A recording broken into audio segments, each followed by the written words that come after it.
አንድ አምላክ በሚሆን በአብ በወልድ በመንፈስ ቅዱስ ስም ስንክሳር ሚያዝያ 7 በዚች ቀን የእመቤታችን አምላክን የወለደች የቅድስት ድንግል ማርያም አባቷ ጻድቁ ኢያቄም አረፈ። ይህ ጻድቅ በሶስት ስሞች ይጠራል። እነርሱም ኢያቄም፣ ዮናኬር፣ ሳዶቅ ናቸው። እርሱም ከይሁዳ ነገድ ከዳዊት ዘር ነው።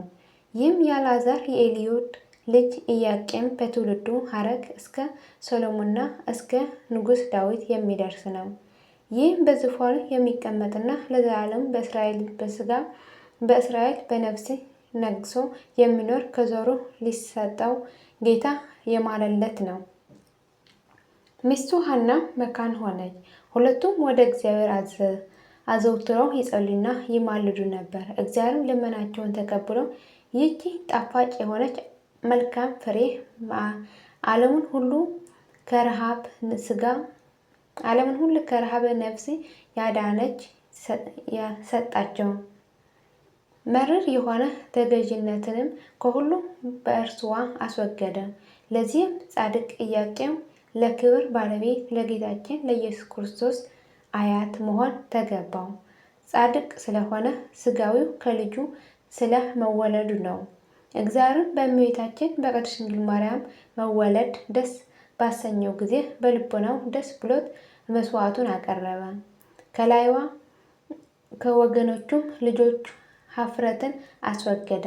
አምላክን የወለደች እመቤታችን ቅድስት ድንግል ማርያም ጡት ባስተዋት በኋላ ለእግዚአብሔር እንደተሳለው ተሸክመው ወደ እግዚአብሔር ቤተ መቅደስ ወስደው አስገቧት። ጻድቁ ኢያቄም ጥቂት ዘመን ኖረ፣ በሰላም አረፈ። የከበረች በረከቱ ከሁላችን የክርስቲያን ወገኖች ጋር ለዘላለሙ ጸንታ ትኖር አሜን። ዳግመኛ በዚች ዕለት የሰማዕታት አጋቦትና የቴዎድሮስ ደግሞ የብሊዮን ገዳም የአባ ሙሴ ልጅ የአባ መቅሩፍ መታሰቢያቸው ነው። እግዚአብሔር በጸሎታቸው ይማረን ለዘላለሙ አሜን። ይቅር ይበለን አሜን። የሁሉም ቅዱሳን በረከትና ረድኤት ምልጃና ጸሎታቸው ከመላ ሕዝበ ክርስቲያን ጋር ለዘላለሙ ጸንቶ ይኖር። የወደቀ አይነትም በአፈ ትካይ መላእክት ይታረምልኝ አሜን።